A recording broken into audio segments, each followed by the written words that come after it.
স্বপ্নের পথ কখনো ফুল বিছানো থাকে না, বরং সেখানে থাকে ক্ষুধা, অনিশ্চয়তা আর অসংখ্য প্রত্যাখ্যানের দীর্ঘ ছায়া। তবু কেউ কেউ সেই অন্ধকারকে সিঁড়ি বানিয়ে পৌঁছে যান আলোর চূড়ায়। পকেটে মাত্র ৩০০ টাকা, চোখে অদম্য এক স্বপ্ন আর বুক ভরা সাহস নিয়ে বাড়ি ছেড়ে বেঙ্গালুরুতে পা রেখেছিল এক কিশোর। খোলা আকাশের নিচে কাটানো সেই রাতগুলোতে সে নিজেকেই কথা দিয়েছিল একদিন এই শহরই তাকে চিনবে।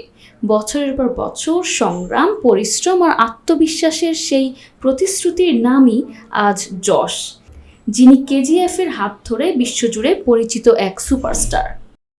ভারতের সিনেমায় এমন সাফল্যের গল্প খুব বেশি নেই।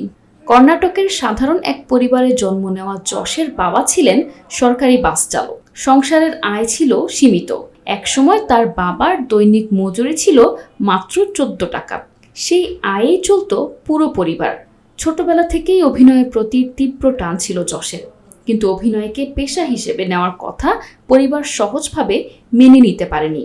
তবু স্বপ্নের টানেই একদিন মাত্র ৩০০ টাকা নিয়ে বাড়ি থেকে বেরিয়ে পড়েন তিনি। গন্তব্য বেঙ্গালুরু। শুরুটা মোটেও সহজ ছিল না। শহরে পরিচিত কেউ নেই, নিশ্চিত কাজও নেই। অনেক রাত তাকে রাস্তায় ঘুমিয়ে কাটাতে হয়েছে। এক সাক্ষাৎকারে যশ বলেছিলেন, পুলিশের তাড়ায় মাঝরাতে ঘুম ভেঙে যাওয়ার ভয় নিয়ে ফুটপাতে শুয়ে থাকতেন। ঠিক এমনই এক রাতে নিজের কাছে প্রতিজ্ঞা করেছিলেন, একদিন এমন অবস্থায় আর ফিরতে হবে না, তিনি বড় অভিনেতা হবেন।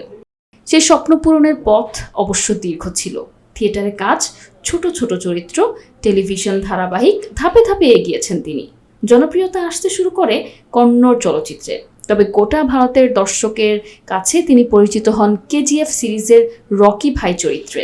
সিনেমাটি শুধু বক্স অফিসে রেকর্ডই গড়েনি, কন্নড় চলচ্চিত্রকেও আন্তর্জাতিক আলোচনায় নিয়ে গেছে। সাফল্যের পরও যশের পরিবার জীবনযাত্রায় বড় পরিবর্তন আনেনি।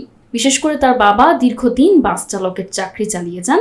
ছেলে তখন কোটি কোটি রুপির তারকা। তবু অবসরের আগ পর্যন্ত তিনি নিজের পেশা ছাড়েননি। যশও একাধিকবার বলেছেন, বাবার এই আত্মসম্মান ও কর্মনিষ্ঠাই তাকে সবচেয়ে বেশি অনুপ্রাণিত করে।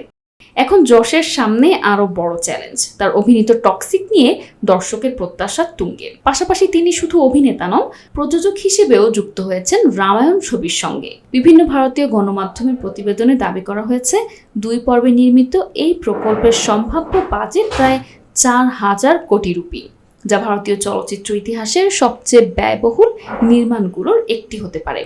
যশ অবশ্য নিজের সংগ্রাম নিয়ে গণমাধ্যমে খুব একটা কথা বলেন না, সাক্ষাৎকারও খুব একটা দেন না। সিনেমা মুক্তির আগে যা সাক্ষাৎকার দিয়েছেন সেখানে একটা কথা বারবার বলেছেন, কাজই তার হয়ে কথা বলবে।